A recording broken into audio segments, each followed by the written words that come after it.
Welcome, dear listeners of Golden Memories. Thank you for every like, comment, and warm word.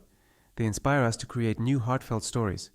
Subscribe so you don't miss the next episodes, and enjoy listening. Find work and quit being a burden, my son-in-law Marcus bellowed during our Sunday brunch. I couldn't help but chuckle. What he didn't realize was that I possessed $7.2 million in assets. So I calmly responded, "Dear boy, perhaps you should start apartment hunting. I've enjoyed having you both here." I'm Victoria, and for 4 years I've maintained an elaborate facade. Not the deception you tell others, but the kind you construct when you need to discover people's true nature when they believe you're worthless. The brunch invitation arrived on a Wednesday afternoon. Marcus's tone carried that familiar tension it always held when Sophia was monitoring nearby. "Victoria, would you join us for Sunday brunch? Sophia's preparing her signature quiche." Signature? I nearly scoffed. The woman struggled to make instant coffee without disasters, but I'd learned to hold my tongue through the years. "That sounds wonderful, darling. What time?" 11 a.m. And Victoria. He hesitated, and I could practically sense Sophia's sharp whisper behind him. "Perhaps wear something more appropriate this time. You know how Sophia values proper presentation." Proper presentation. I examined my reflection in the bathroom mirror after ending the call. Silver hair twisted into a modest knot, no cosmetics, wearing the same worn sweater I'd donned to their place countless times. For 4 years, this had been my disguise. The mourning widow barely surviving in her cramped studio, relying on her son's sporadic kindness. Sunday morning arrived with that harsh November wind that penetrates your bones. I walked the 8 blocks to their residence, the identical path I'd traveled repeatedly since Robert's passing. The house appeared exactly as it had when I'd purchased it as their housewarming present 9 years prior. Not that they were aware, naturally. Marcus opened the door with that rehearsed smile he'd mastered. "Hello, Victoria. Please come in." He offered a brief embrace, the type that felt dutiful rather than heartfelt. At 36, my son had evolved into someone I sometimes didn't recognize. Still attractive, still my child. But something vacant lurked in his expression that hadn't existed before his marriage. "Victoria." Sophia's voice sliced through the warm atmosphere like ice. She emerged from the kitchen doorway, her auburn hair flawlessly arranged, wearing an outfit that likely exceeded most people's weekly earnings. At 31, she possessed that aggressive elegance that demanded attention and deference, regardless of whether she'd earned either. "Good morning, Sophia. Thank you for including me." She assessed me with barely hidden revulsion. "Naturally, family obligations and such." The dining area was arranged with their finest china, the kind reserved for important guests. I immediately noticed that while Marcus and Sophia had coordinating place settings, mine differed: chipped plates, a mismatched cup, a spoon with a noticeable dent, minor details that revealed volumes about my status in this household. "Victoria, sit there." Marcus indicated the chair at the table's end, positioning me furthest from both of them. I took my place silently, clasping my hands as Sophia served the quiche with dramatic gestures. "I hope you enjoy it," she declared, though her tone suggested complete indifference to my opinion. "It's a treasured family recipe from my great aunt." I sampled it, bland at best, overseasoned and unevenly cooked. "It's lovely," I said regardless. The conversation struggled for the initial 30 minutes. Marcus discussed his position at the consulting company, carefully avoiding mention of the promotion he'd been denied once more. Sophia monopolized most dialogue, discussing her Pilates sessions, her boutique visits, her plans to renovate the kitchen. "We're considering new appliances," she announced, cutting her quiche into perfect triangles, "something more contemporary. Our current ones are so antiquated." I remembered selecting those appliances with them during their initial move-in.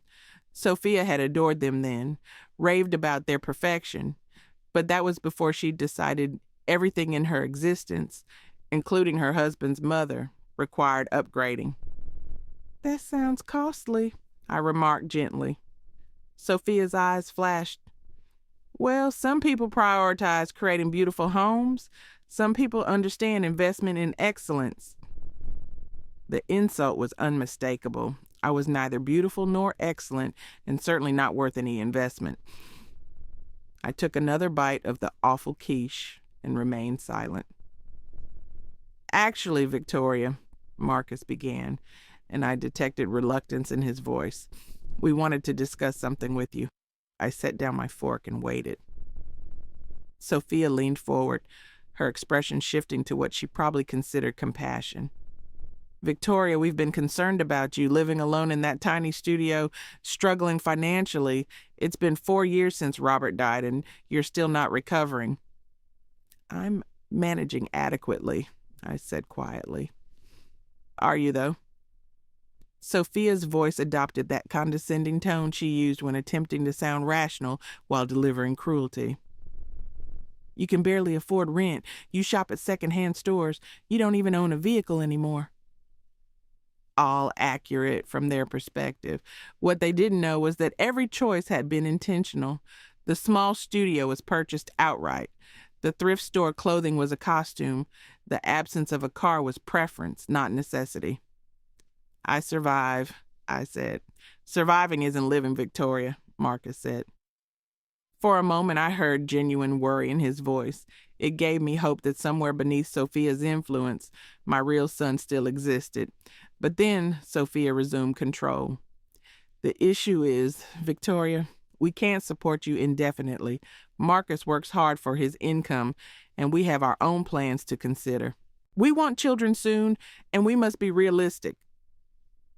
I looked at my son, waiting for him to correct her, to remind her that their support consisted of occasional meals and holiday cards. He said nothing. Sophia continued, encouraged by his silence. What we're suggesting is perhaps it's time you considered employment. You're only 66. Many people your age work. Target is always hiring customer service representatives. The suggestion hung in the air like poison. Target customer service. After managing a thriving enterprise for 25 years alongside Robert, after building the fortune that could purchase their entire neighborhood, she wanted me to assist shoppers for minimum wage. Employment? I repeated slowly. Yes. Sophia's eyes brightened like she'd just cured world hunger. Something to provide purpose, independence, self-worth. Self-worth! The irony was suffocating. I've been analyzing your situation extensively, Sophia continued, clearly pleased with herself, and I've identified the problem. You've become too comfortable depending on others, on Marcus. It's unhealthy for everyone. I felt something cold settle in my chest. Not anger, exactly. Something calmer and far more dangerous. Is that your assessment of me? I asked. Dependent?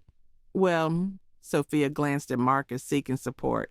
I mean, let's be realistic. You rely on us for everything, every unpaid bill, every broken appliance. Who do you contact? The answer was nobody. I hadn't requested a penny from them since Robert's funeral. But apparently in Sophia's mind, my mere existence was burdensome. I understand, I said softly. Don't take it personally, Sophia continued, warming to her theme. It's just that Marcus and I are building something here. We're young, we're driven, and we can't constantly worry about supporting someone who won't even attempt self-sufficiency. Won't even attempt. The words echoed as I observed this woman who never worked professionally, who spent her husband's salary on designer accessories and spa treatments, who lived in a house she didn't know I owned while lecturing me about independence. Sophia, I said, my voice barely audible. Yes? I looked directly into her eyes, and for the first time in 4 years, I let her see something authentic, something that made her recoil slightly. You have absolutely no idea what's approaching. The silence that followed was deafening. Marcus shifted uncomfortably. Sophia's mouth opened and closed like a fish gasping. Excuse me? She finally managed. I stood slowly, my movements deliberate and controlled. Thank you for brunch. The quiche was exactly what I anticipated. I walked to the front entrance, my footsteps echoing in the sudden quiet. Behind me, I could hear Sophia's sharp whisper. Did she just threaten me? At the door, I turned back. Both were staring from the dining room doorway. Marcus looked confused. Sophia looked shaken. Oh, and Sophia? I said, my hand on the doorknob. Regarding that employment advice? What about it? I smiled. It wasn't a warm smile. You might want to start updating your own resume. 5 days passed before Marcus called. I'd been anticipating it naturally. Sophia wouldn't have allowed him peace until he'd obtained answers about my strange behavior at brunch. I was in my small studio, sitting by the window with my morning tea when the phone rang. Victoria. His voice was cautious, like he was addressing someone potentially unstable. Can we talk? Of course, sweetheart. Would you like to visit? There was a pause. In 4 years, Marcus had never once visited my studio. He'd offered to help me relocate, but I declined. He'd suggested stopping by for coffee, but there was always some excuse from Sophia about why that wouldn't work. Now, faced with actually seeing how his mother lived, he sounded uncertain. Yes. All right, I'll be there in an hour. I spent the next 60 minutes preparing for the most crucial conversation I'd had with my son in years. I brewed his favorite tea, the expensive variety I kept hidden in my cupboard's back. I stored away the financial documents I'd been reviewing. I changed from my usual thrift store sweater into something slightly better, though still carefully modest. When he arrived, Marcus surveyed the small studio with barely concealed pity. 1 room, a kitchenette, furniture that appeared yard sale purchased, which technically some was. The rest I'd bought specifically to create this impression. Victoria, this place is... He searched for words. Small, I suggested. I was going to say depressing. I poured him tea in one of my quality cups, another small luxury I kept concealed most times. He sipped and looked surprised. This is excellent tea. I indulge occasionally. We sat across from each other at my small table. For a moment, neither spoke. Then Marcus cleared his throat. About Sunday? Yes. Sophia's really upset. She thinks you threatened her. I met his eyes steadily. What do you think? He shifted in his chair. I think something's happening with you that I don't understand. You've been different lately, distant. And then Sunday, the way you looked at Sophia, the things you said. The things I said were truthful. What does that mean, Victoria? You told her she has no idea what's approaching. That sounds threatening. I sipped my tea, considering my words carefully.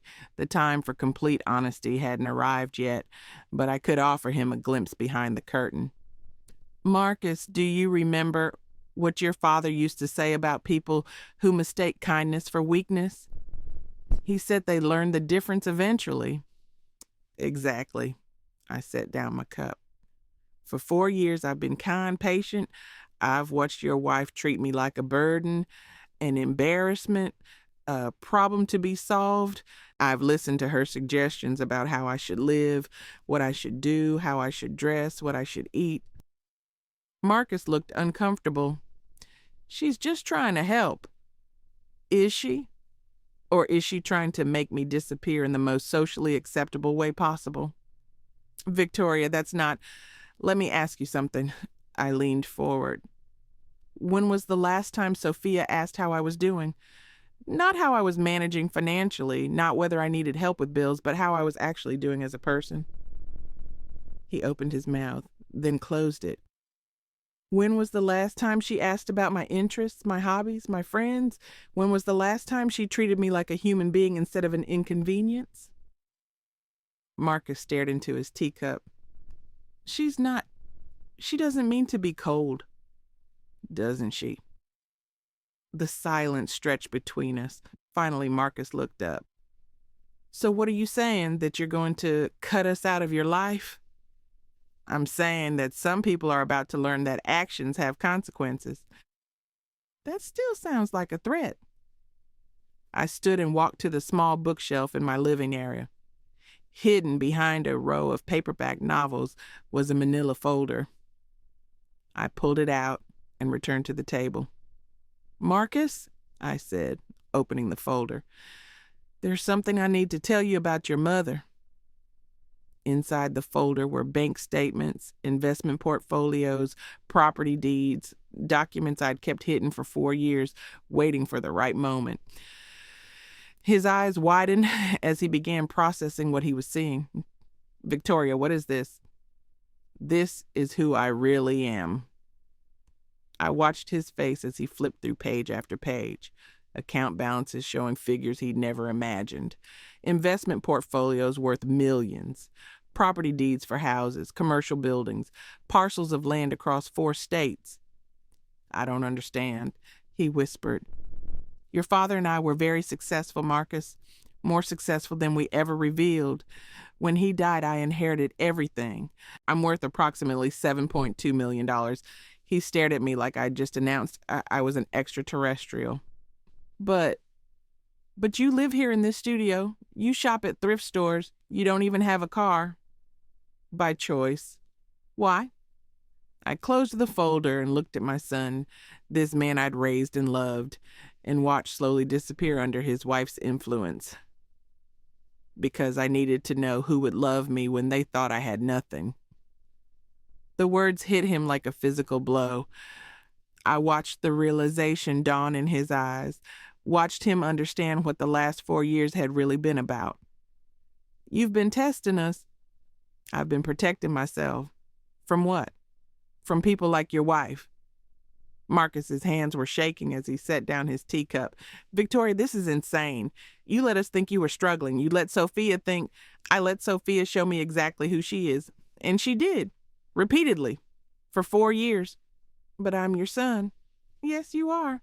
And I needed to know if you were still my son or if you'd become something else entirely." He flinched as if I'd slapped him. "That's not fair." "Isn't it? When was the last time you called me just to talk? When was the last time you invited me somewhere without Sophia insisting on it? When was the last time you stood up for me when she was being cruel?" Each question was a knife, and I could see them finding their marks. I didn't realize she was being that bad.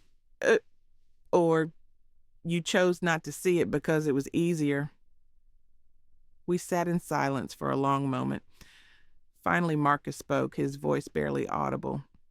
"What happens now?" I leaned back in my chair, studying his face. My son, who'd inherited his father's green eyes and gentle nature, at least until he'd met Sophia. My son who used to bring me dandelions when he was 6 and told me I was the most beautiful mommy in the world. My son who'd grown into a man who let his wife humiliate his mother without consequence. "Now," I said softly, "we find out if it's too late for you to remember who you used to be." "And Sophia?" I smiled, and I knew it wasn't a kind expression. "Sophia is about to discover that some people aren't as helpless as they appear." "Victoria, what are you planning?" "Justice," I said simply. "Long overdue justice." Marcus stood abruptly, pacing to the window. "This is crazy. You can't just..." "What? Punish her for 4 years of marriage problems?"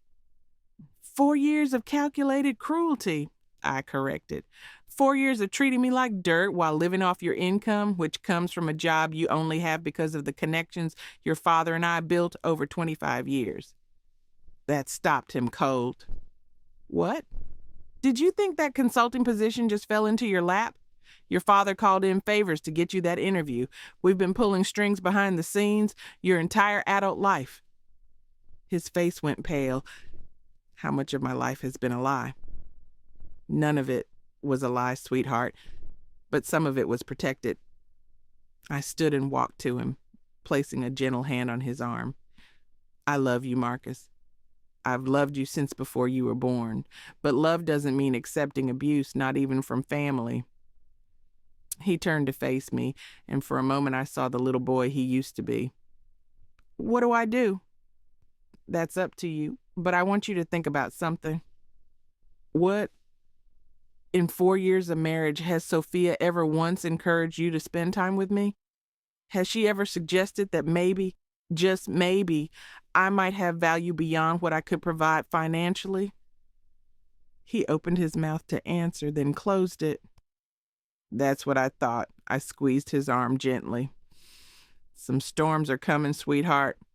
When they hit, you'll have to decide which side of them you want to be on. Is that a threat? It's a promise, I said. And unlike some people in your life, I always keep my promises. Here's the continuation of the English rewrite. I gave them a week to process what I told Marcus. A week for him to go home, look at his wife with new eyes, and decide what kind of man he wanted to be. A week for Sophia to wonder what exactly I'd meant by my parting words at their dining table. The call came on a Thursday morning. Sophia's voice, sharp and demanding, cut through the peaceful quiet of my studio. Victoria, we need to talk right now. Good morning to you too, Sophia. Don't play games with me. Marcus told me about your little revelation about the money. I smiled, settling into my favorite chair with my coffee. Did he? Yes, he did. And I want to know what kind of sick game you've been playing. What kind of game do you think I've been playing? Her voice rose an octave. You let us think you were poor.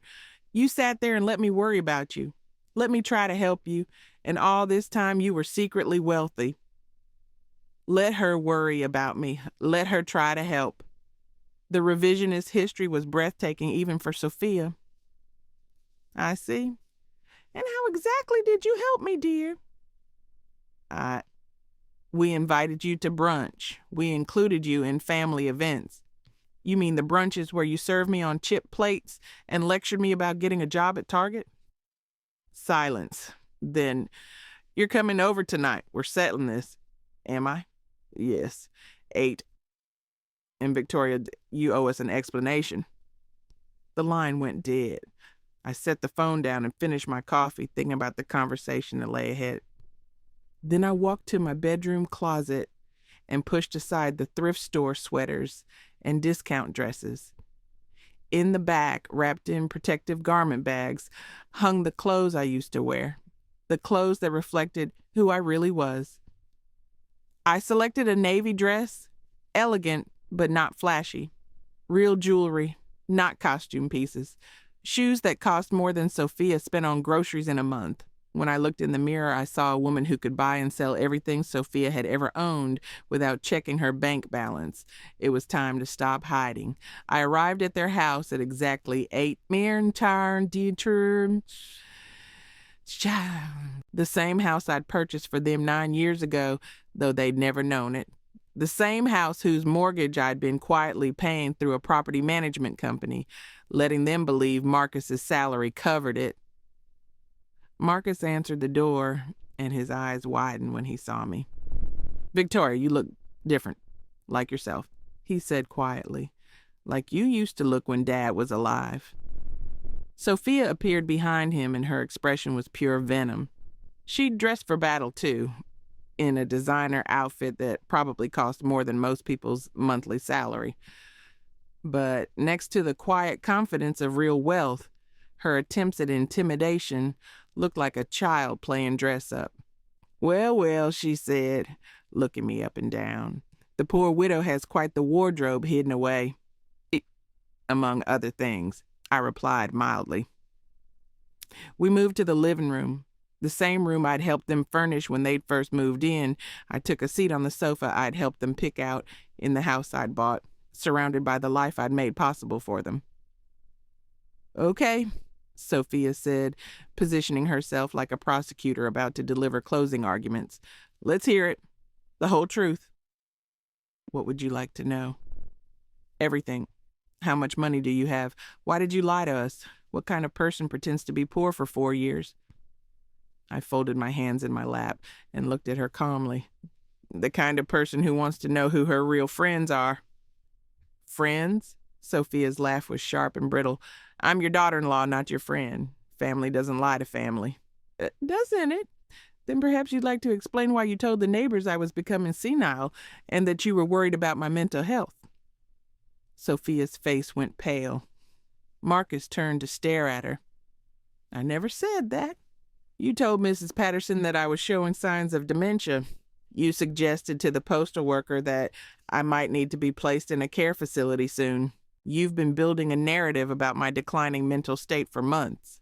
That's not true, or not something you expected me to find out about. Marcus's voice was barely a whisper. Sophia, is that true? She spun toward him, eyes blazing. I was concerned. She was acting strange, saying weird things, dressing like a homeless person. I thought she might be losing it. Or, I said softly, you were laying groundwork for having me declared incompetent so you could access what you thought was Robert's life insurance money. The accusation hung in the air like a blade. Sophia's mouth opened and closed soundlessly. That's insane, she finally managed. Why would I do that? I reached into my purse and pulled out a manila envelope. Because 2 months ago, you contacted an elder law attorney. You inquired about the process for obtaining guardianship over an elderly relative who was showing signs of mental decline. Marcus shot to his feet. What? I opened the envelope and pulled out printed emails, phone records, consultation notes. You wanted to know how quickly the process could be completed and whether there were ways to expedite it if the relative had significant assets. How did you get those? Sophia's voice was barely audible. Money opens many doors, dear, including the ones you thought were locked. Marcus was staring at his wife like he'd never seen her before. Sophia, please tell me this isn't true. It's not what it looks like, she said desperately. I was just worried about her. I wanted to know what options we had if she really was getting sick. Funny thing about that, I continued. The attorney's notes indicate you are particularly interested in whether guardianship would give you access to bank accounts and investment portfolios. You specifically asked about liquidating assets for the patient's own good. The color drained from Sophia's face completely. She sank into a chair, her hands shaking. Victoria, Marcus said, his voice hollow, please tell me you're making this up. I'm afraid not, sweetheart. But why? Why would she do this? I looked at Sophia, who was staring at the floor, and felt something that might have been pity if she deserved it. Because she never loved you, Marcus. She loved what she thought you could provide. And when it became clear that your salary alone wasn't enough to fund the lifestyle she wanted, she started looking for other sources of income. That's not true, Sophia whispered. Isn't it? Then explain the credit card debt you've been hiding from your husband, the shopping sprees you've been financing with cash advances, the jewelry you've been pawning and replacing with fakes. Marcus's face went white. What? I pulled out another set of documents. Your wife has been living beyond your means for 3 years. She owes $52,000 on cards you don't know about. Sophia, is this true? She finally looked up and her face was streaked with tears. But they weren't tears of remorse. They were tears of rage. You, she hissed at me. You vindictive, manipulative. You set me up. I didn't set you up, dear. I simply stopped protecting you from the consequence of your own choices. She stood up, swaying slightly. You think you're so smart, don't you? You think you've won. Won what? You wanted to destroy my marriage, and you did it. Congratulations. I stood as well, and suddenly the small studio version of me was gone completely. In her place stood the woman who'd built a business empire alongside her husband, who'd made million-dollar decisions without blinking, who'd never backed down from a fight in her life. I didn't destroy your marriage, Sophia. You did, the moment you decided that my son was just a stepping stone to something better. I love Marcus. You love what Marcus represents, security, status, a meal ticket, but you've never loved him. How dare you? How dare I what? Tell the truth? Reveal what you really are? I walked closer to her, close enough that she had to look up to meet my eyes. You want to know what's really going to happen here, Sophia? What? You're going to pack your things and you're going to leave this house tonight, she laughed high and wild.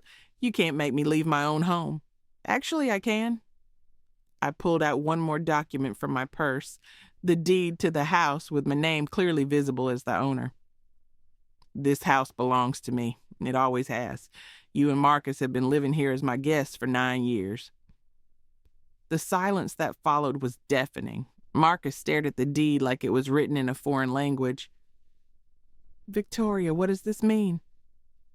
It means your wife has 20 minutes to pack a bag and get out of my house. Sophia was shaken now, fury and fear warring in her expression. You can't do this. I have rights, tenant rights. You're not a tenant. You're a guest who's overstayed her welcome. I folded the deed and put it away. 20 minutes, Sophia. After that, I call the police and have you removed for trespassing. Marcus! She turned to him desperately. Say something. This is our home. But Marcus was still staring at the spot where the deed had been, processing the full scope of what he'd just learned. Marcus! She screamed. He looked up at her, and his expression was that of a man seeing clearly for the first time in years. Get out, he said quietly. What? Get out of my mother's house. Sophia's face crumpled, but I felt no satisfaction in her tears, only tired relief that the charade was finally over. This isn't over, she said, looking at me with pure hatred. You think you've won, but this isn't over. I smiled, and I made sure she could see exactly how little her threats meant to me. Oh, but it is, dear. This is just the beginning of what happens to people who mistake my kindness for weakness.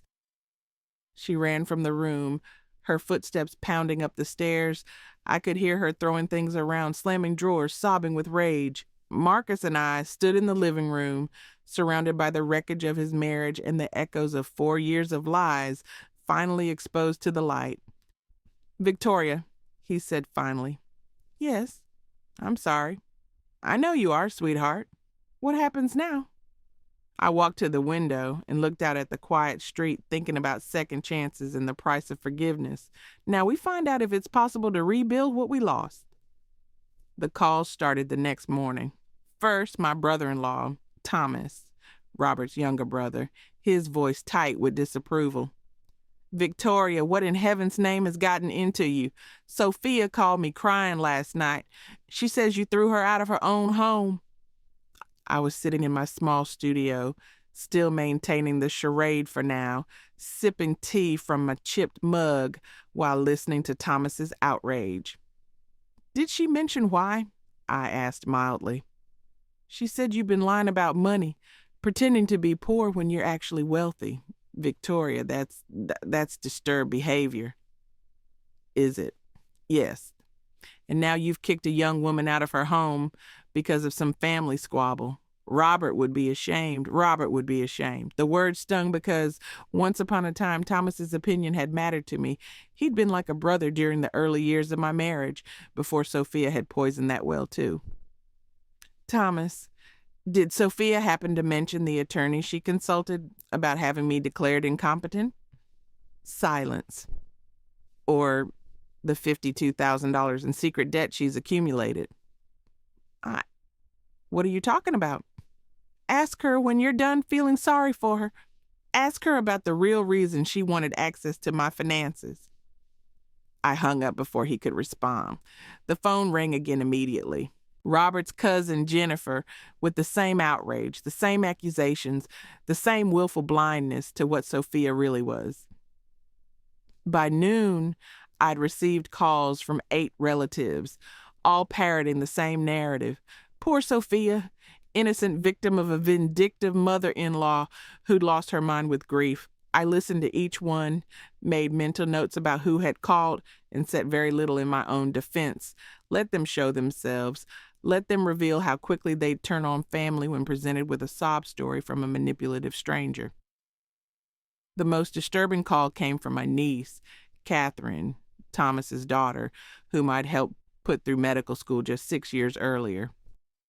Aunt Victoria, she said, her voice careful and professional, I've been talking to some people about your situation. My situation? Your behavior lately. The family is concerned that you might be showing signs of dementia or some other cognitive decline. I set down my teacup very carefully. Who exactly has been discussing my cognitive state?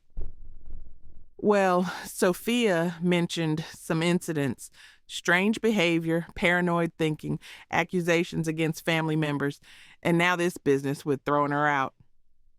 Catherine, let me ask you something. Do you remember who paid for your final year at Johns Hopkins? What does that have to do with anything? Humor me. Mom and Dad helped, and I had loans. Your parents contributed $12,000. I paid the remaining $48,000. Silence. I also paid for your brother's wedding, your mother's surgery that insurance didn't cover, and the down payment on your first house, all of which you know perfectly well. Aunt Victoria. So when you talk about my cognitive decline, you might want to consider whether someone with dementia would remember those details quite so clearly. She hung up without another word. The pattern was becoming clear. Sophia hadn't just disappeared quietly into the night. She'd launched a campaign, painting herself as the victim of an unstable older woman who'd suddenly snapped. And like poison in a well, her version of events was spreading through the family network. 3 days later, Marcus called. His voice was strained, exhausted. Victoria, can we meet? We need to talk. Of course. Where? Not at the house. She's been calling everyone. The family's in an uproar. We met at a small bistro downtown, the kind of anonymous place where two people could have a difficult conversation without being overheard. Marcus looked like he hadn't slept in days. His eyes were red-rimmed, his clothes wrinkled, his usually perfect hair disheveled. She's destroyed me, he said without preamble. What do you mean? Sophia. She's not just telling everyone her version of what happened. She's making things up. I wasn't surprised, but I waited for him to continue. She told my boss that you're suffering from dementia and that I've been distracted at work, worried about your mental health. She suggested they might want to consider whether my job performance has been affected. The calculated cruelty of it took my breath away. Not content with destroying her own reputation, she was now trying to sabotage Marcus's career. What did your boss say? He was sympathetic, suggested I might want to look into FMLA, maybe take some time off to deal with family medical issues. And you told him? What could I tell him? That my wife is a liar who tried to have my mother declared incompetent so she could steal her money? That I've been living in a house my mother owns without knowing it? That my entire adult life has been built on foundations I never understood? His voice was rising, drawing glances from other customers. I reached across the table and touched his hand. Lower your voice, sweetheart. He laughed bitterly. She's been one step ahead of me this whole time. By the time I realized what she was doing, she'd already poisoned half the family against you and made me look like either a liar or an idiot at work. What else? She's living with her cousin now, crying to anyone who will listen about how you manipulated our marriage, how you set traps for her, how you're dangerous and unstable. I sipped my coffee, thinking. Sophia was more resourceful than I'd given her credit for. She'd turned her humiliation into a weapon, her exposure into martyrdom. There's more, Marcus continued. She's been to see a lawyer. About what? About the house. She's claiming she has tenant rights, that you can't just evict her without proper notice. She's also claiming you coerced her into leaving under duress. And what did the lawyer tell her? That she doesn't have a case. But here's the thing, Victoria. She's not trying to win. She's trying to make our lives hell. I nodded. It was exactly what I'd expected from someone like Sophia, once she realized she'd lost everything. Show me, I said. What? Show me what she's been telling people. I want to see exactly what we're dealing with.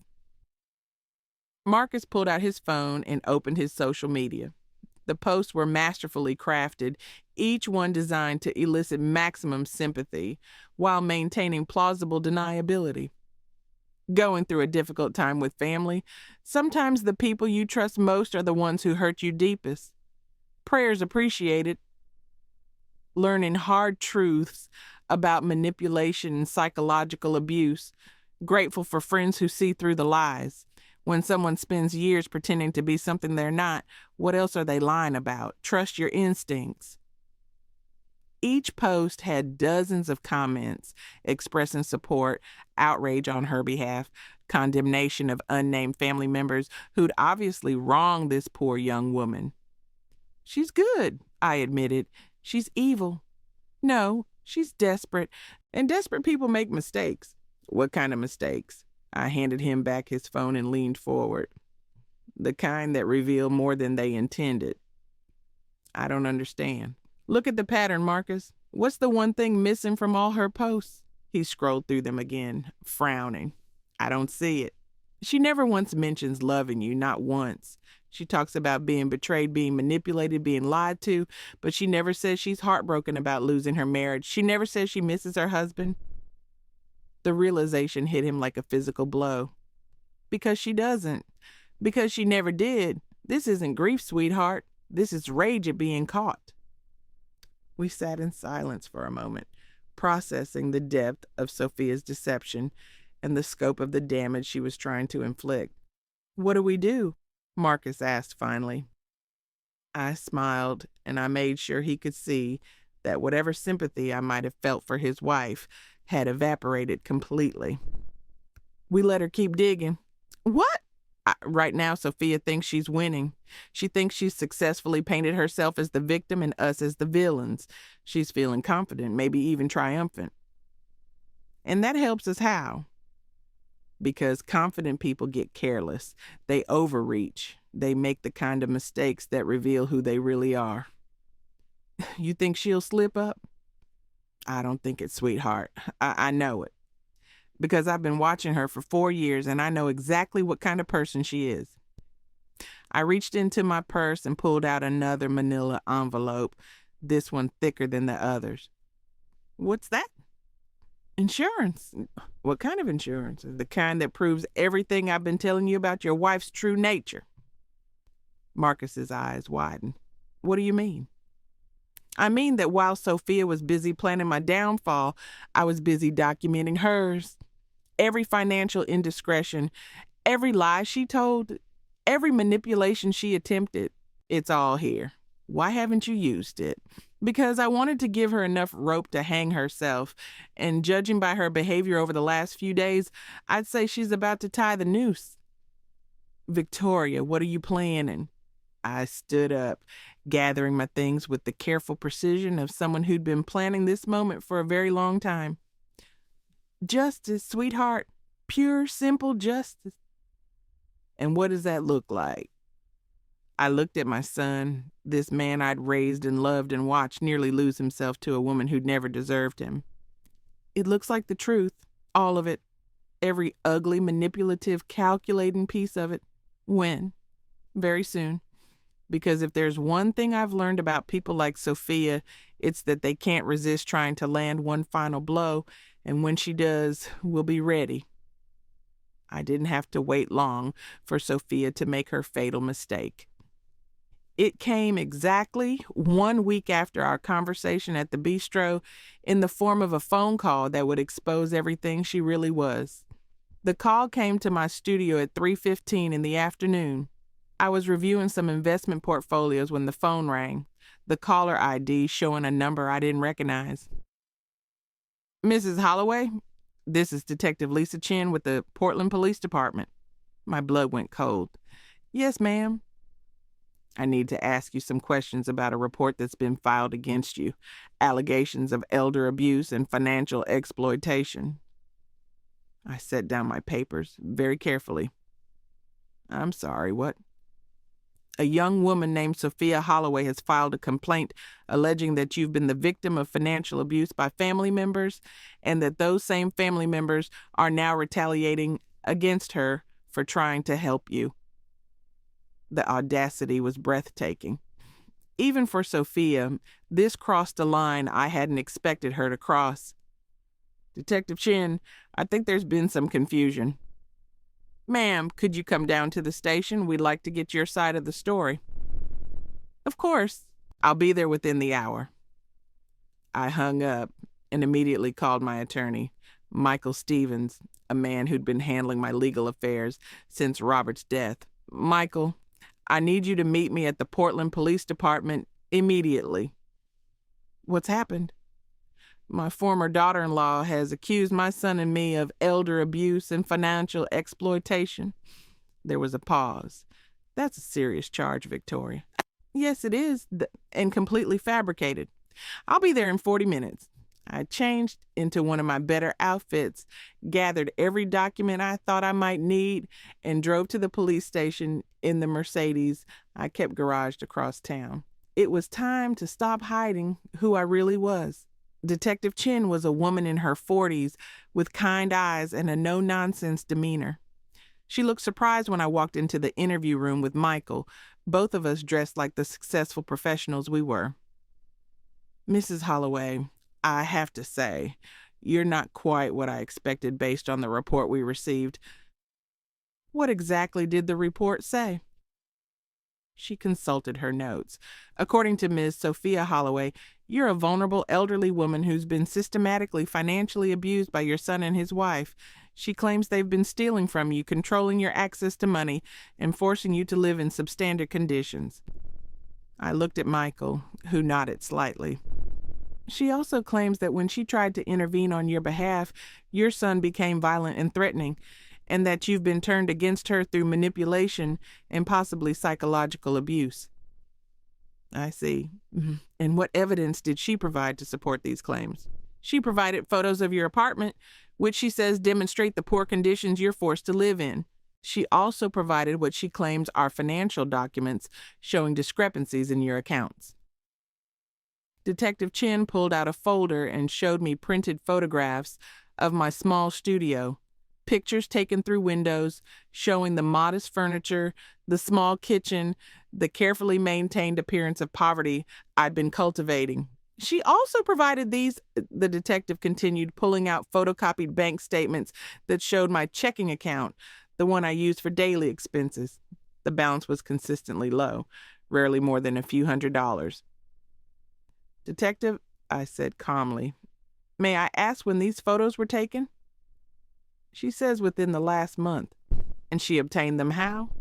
"She says she was concerned about your welfare and wanted to document your living conditions. So she was stalking me." Detective Chin looked uncomfortable. "She characterized it as conducting a welfare checks." Michael leaned forward. "Detective, has anyone bothered to verify any of Ms. Sophia Holloway's claims?" "We're in the process of investigating."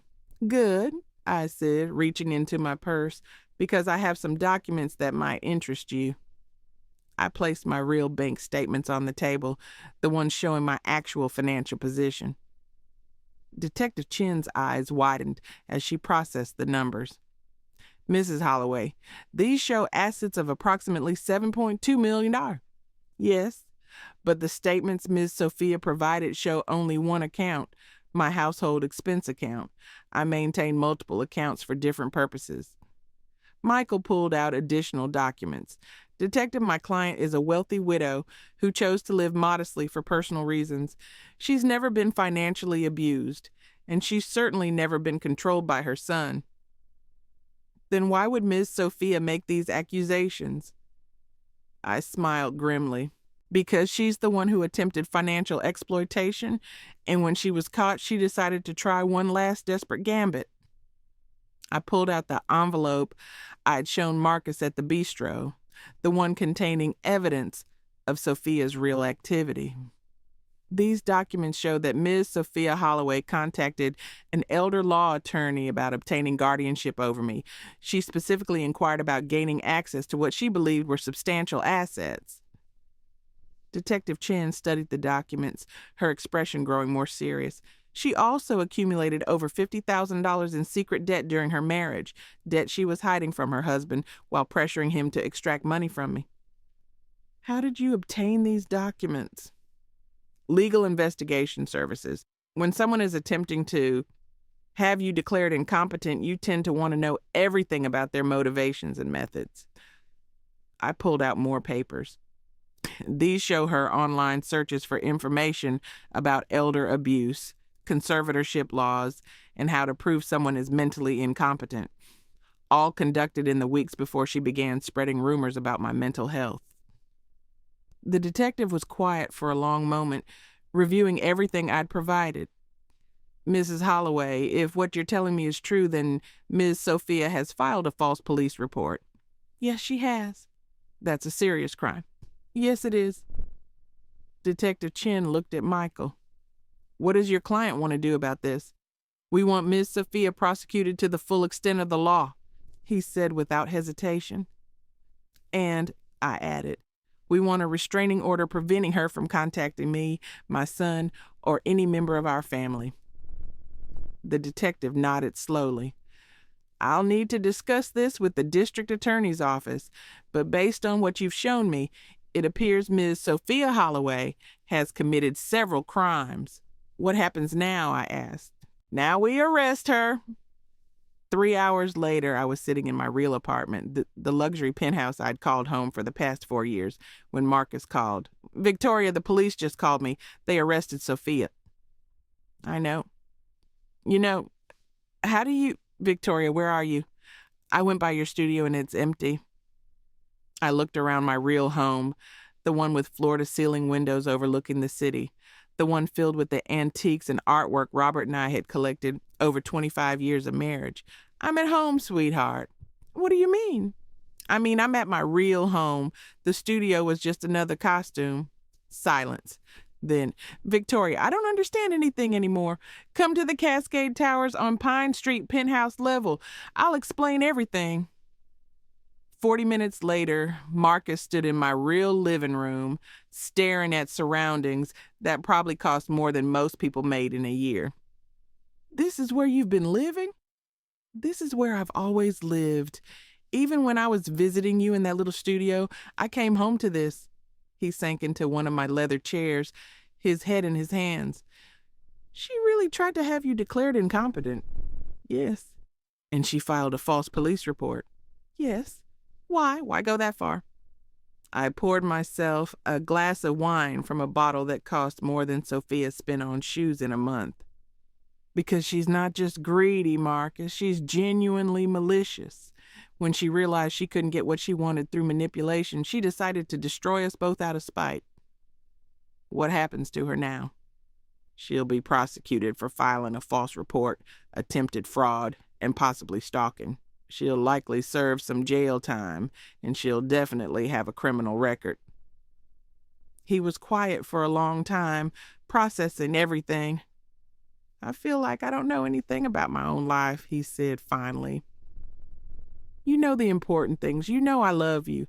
You know you're a good man who got caught up with a bad woman. You know you have a second chance to build something real. Do I? Do we? I looked at my son, this man I'd raised and protected and almost lost to someone who'd never deserved him. That depends. On what? On whether you can forgive yourself for not seeing who she really was, and whether you can forgive me for the test I put you through. You were protecting yourself. I was. But I was also testing you, and that's not fair. A mother shouldn't have to test her child's love. Marcus looked up at me, and for the first time in years, I saw the boy he used to be before Sophia had gotten her claws into him. Can we start over? I'd like that very much. No more tests, no more games, no more lies. No more tests, I agreed. But sweetheart, yep. If you ever bring home another woman like Sophia, I'm moving to France and not leaving a forwarding address. For the first time in months, my son laughed. Really laughed. Deal, he said. Definitely deal. 8 months later, I was sitting on my terrace watching the sunset paint the city in shades of gold and amber when Marcus called with news I'd been expecting. The divorce is final, he said, his voice lighter than it had been in years. How do you feel? Free. Terrified, but free. I smiled, understanding exactly what he meant. Freedom after prolonged captivity was always a mixture of relief and uncertainty. And Sophia?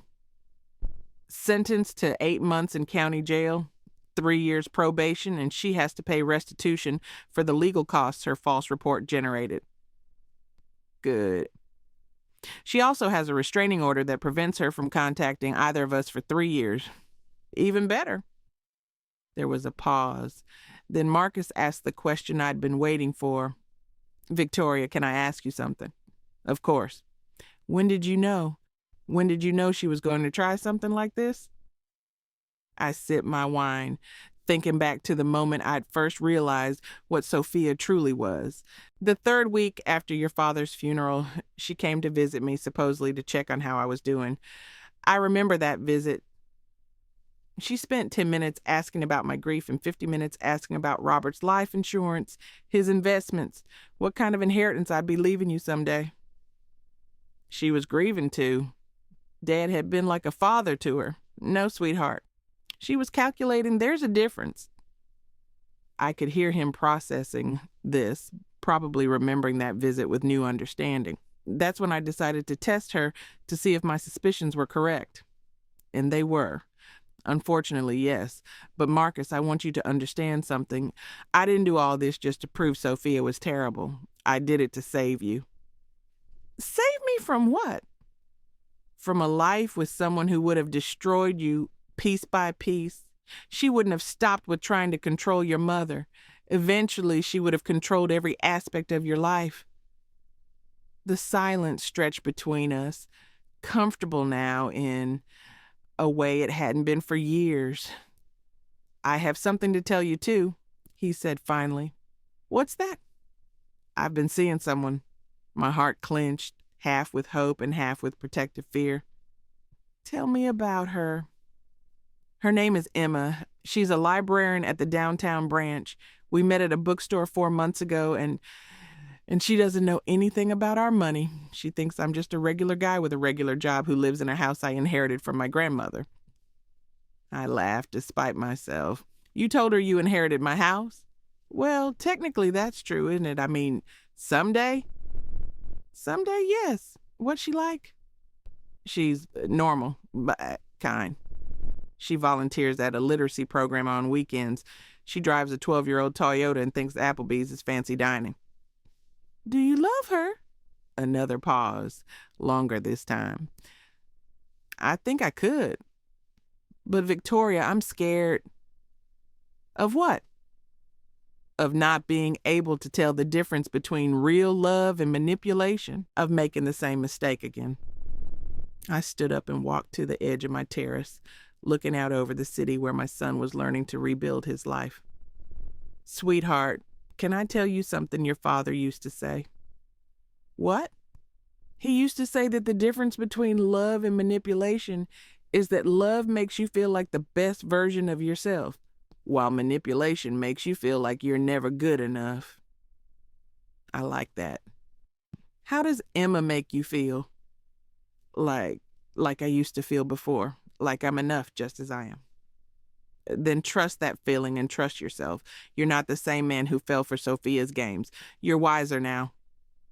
I hope so. I know so. But, Marcus? Yep. When you're ready to tell Emma the truth about our family's financial situation, I'd like to meet her first. You want to test her too? There was a note of concern in his voice. No, sweetheart. I want to welcome her. There's a difference. 6 months later, I was preparing dinner in my penthouse kitchen when the doorbell rang. Marcus had called earlier to say he was bringing Emma to meet me, and I'll admit I was nervous. Not because I planned to test her, but because I genuinely wanted my son to find happiness with someone worthy of him. I opened the door to find Marcus standing next to a petite woman with curly brown hair and warm brown eyes. She was wearing a simple blue dress that probably came from Target, and she was clutching a small bouquet of grocery store flowers. Mrs. Holloway, she said, extending the flowers with a shy smile. Thank you so much for inviting me. Marcus has told me so much about you. Please call me Victoria, and thank you for the flowers. They're lovely. As I led them into the living room, I watched Emma's reaction to my home. Her eyes widened at the artwork and furnishings, but there was no calculation in her expression, no mental inventory of valuable items, just appreciation for beauty and perhaps a little intimidation at the obvious wealth. Your home is incredible, she said softly. Have you lived here long? About 15 years. My late husband and I moved here when we decided we wanted to downsize from our house in the suburbs. Downsize? Emma looked around the spacious penthouse with amusement. This is downsizing, I laughed. You should have seen the house. Over dinner, I found myself genuinely charmed by Emma. She was intelligent without being pretentious, funny without being cruel, and she clearly adored my son. More importantly, she treated him with a respect and affection that Sophia had never shown. Marcus tells me you're a librarian, I said as we finished our main course. Yes, at the Central Branch downtown. I specialize in community outreach programs. That must be rewarding work. It is. We serve a lot of people who don't have access to books or computers at home. Last month we started a program where volunteers read to elderly residents at nursing homes. That's wonderful. Do you enjoy it? Emma's face lit up. I love it. Some of these people haven't had anyone read to them in years. There's this one woman, Mrs. Patterson, who always requests romance novels. She says they remind her of when she was young and everything seemed possible. I glanced at Marcus, who was watching Emma with an expression of pure adoration. This was what love looked like. Not the desperate clinging I'd seen with Sophia, but genuine admiration for another person's character. Emma, I said, Marcus tells me you two met at a bookstore. Yes, we were both reaching for the same book, a mystery novel. He insisted I take it, and then we ended up talking for 2 hours about books we'd read. What was the book? The Thursday Murder Club. Have you read it? I have, actually. I enjoyed it very much. Marcus bought it for me the next week along with the sequel. It was our second date. I looked at my son. You bought her books for your second date? He blushed slightly.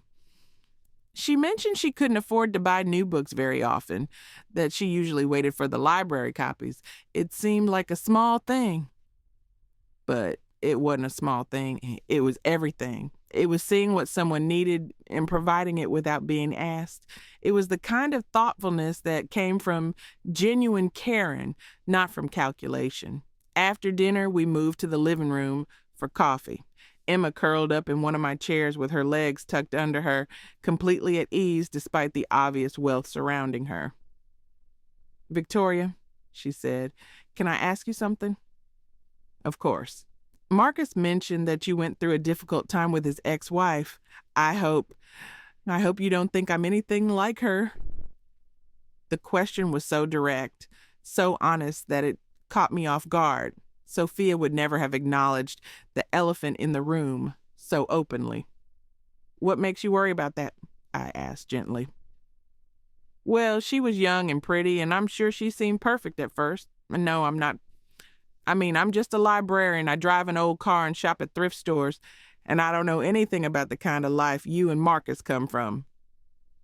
I set down my coffee cup and looked at this young woman who was worried she wasn't good enough for my son, when the truth was exactly the opposite. Emma, can I tell you something? Yes, ma'am. The problem with Sophia was never that she was young or pretty.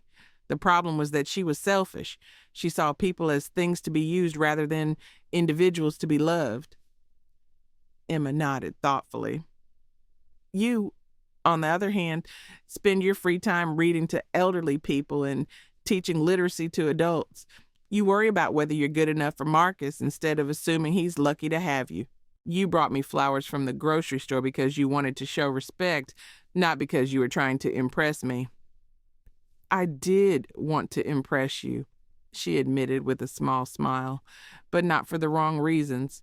You wanted to impress me because you love my son and you want his family to accept you. Sophia wanted to impress me because she thought it would give her access to things she wanted.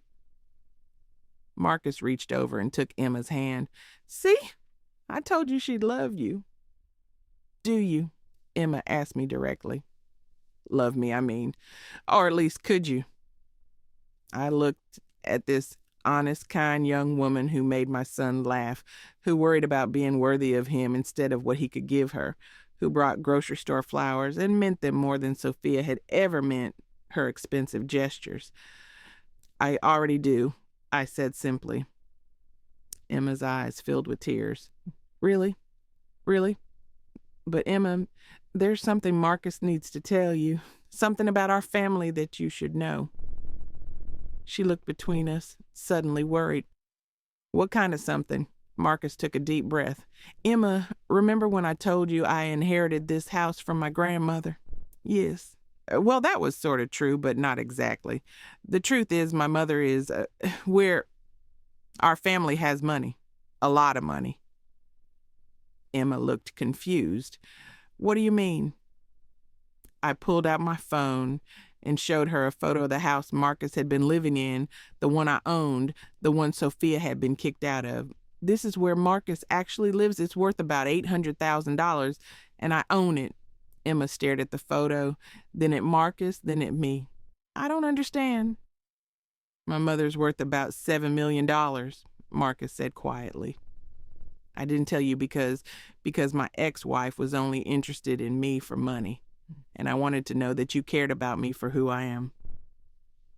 Emma was quiet for a long moment, processing this information. Then she looked at Marcus with an expression I couldn't quite read. So you lied to me. My heart sank. This was the moment of truth, and I wasn't sure which way it would go. Yes, Marcus said. I lied. I'm sorry. You let me pay for dates when you could afford to take me anywhere in the city. Yes. You let me worry about whether I was good enough for you when you were worried I was a gold digger. Yes. Emma stood up and walked to the window, looking out at the city lights. Marcus and I waited, neither of us breathing. Finally, she turned around. I understand why you did it, she said, and I'm not angry about the money, but I am hurt that you didn't trust me. Emma, let me finish. I'm hurt that you didn't trust me, but I also understand that you had good reasons not to trust easily. Your ex-wife really did a number on you, didn't she? Marcus nodded miserably. So here's what we're going to do. You're going to make this up to me by taking me on the most ridiculously expensive date you can think of. Somewhere I would never be able to afford. Somewhere that will make me feel like a princess.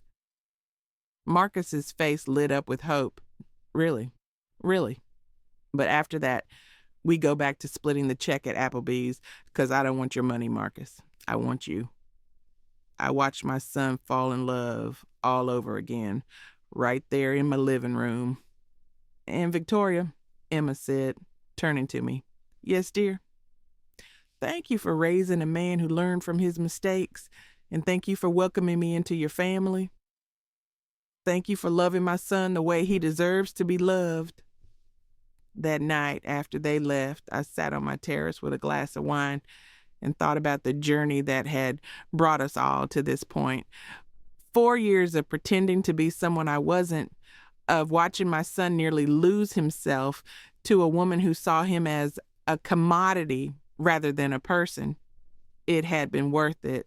Every uncomfortable meal, every condescending comment, every moment of playing the poor widow, it had all been worth it to save Marcus from a life with Sophia and to help him find his way to Emma. My phone buzzed with a text message from Marcus. Thank you for everything, Mom. I love you. I typed back, I love you too, sweetheart. Welcome home. 2 years later, I was sitting in the front row of a small church, watching my son marry the woman who had brought light back into his eyes. Emma looked radiant in a simple dress that she'd bought with her own money, insisting that she wanted to pay for her own wedding gown. The ceremony was small and intimate, filled with people who loved Marcus and Emma for who they were, not what they had. As I watched them exchange vows, I thought about Robert and how proud he would have been to see our son find real love. During the reception, Emma pulled me aside. Victoria, I have something for you. She handed me a small wrapped package. Inside was a framed photo of the three of us from the night Marcus had first brought her to meet me, all of us laughing at something silly he'd said. I wanted you to have this, she said, to remember the night our family really began. Our family. Not Marcus's family that she was joining, but our family that we were creating together. Thank you, dear. It's perfect. There's something else, she said, her eyes sparkling with mischief. More, what's that? Marcus and I have been talking, and we want to buy a house, a real house that we pay for ourselves that belongs to us. I smiled. I know, that sounds wonderful. But we were wondering, would you consider selling us that house Marcus has been living? We know it's worth a lot, but we'd like to pay fair market value. It might take us a while to save up the down payment, but I looked at this young woman who wanted to buy her own home, who insisted on paying her own way, who had never once asked me for anything except my son's happiness. Emma, that house has been in our family for 9 years. I'd hate to see it go to strangers. Her face fell slightly. Oh, I understand. Of course, you'd want to keep it in the family, which is why I'm giving it to you as a wedding present. What? No, Victoria, we can't accept. You can and you will. It's my gift to both of you. A real home for a real marriage. Emma started crying, and then I started crying, and then Marcus came over to see what was wrong and ended up crying too. And later, as the reception was winding down, Marcus found me on the church steps, looking up at the stars. Penny for your thoughts, he said, sitting down beside me. I was thinking about your father, about how much he would have loved Emma. He would have, wouldn't he? He would have loved her honesty, her kindness, the way she makes you laugh. We sat in comfortable silence for a moment. Victoria, can I ask you something? Always. Do you ever regret it? The 4 years of pretending, the test you put us all through? I thought about it seriously. I regret that it was necessary. I regret that I couldn't trust people to show me their true selves without deception. But do I regret learning the truth about Sophia before it was too late? Never. She could have destroyed us. She tried to, but she underestimated something important. What's that? She underestimated the power of real love, the love between a mother and son, the love between two people who see each other clearly and choose each other anyway. Marcus leaned over and kissed my cheek. I love you, Mom. I love you too, sweetheart. Both of you. As I watched my son and his new wife drive away to start their honeymoon, I felt a peace I hadn't experienced in years. The test was over. The truth had been revealed, and love, real, honest, unconditional love, had won. Sometimes the people who mistake kindness for weakness do learn the difference. And sometimes, if you're very lucky, the people you love most learn to recognize the difference between love and manipulation before it's too late. I was very lucky indeed.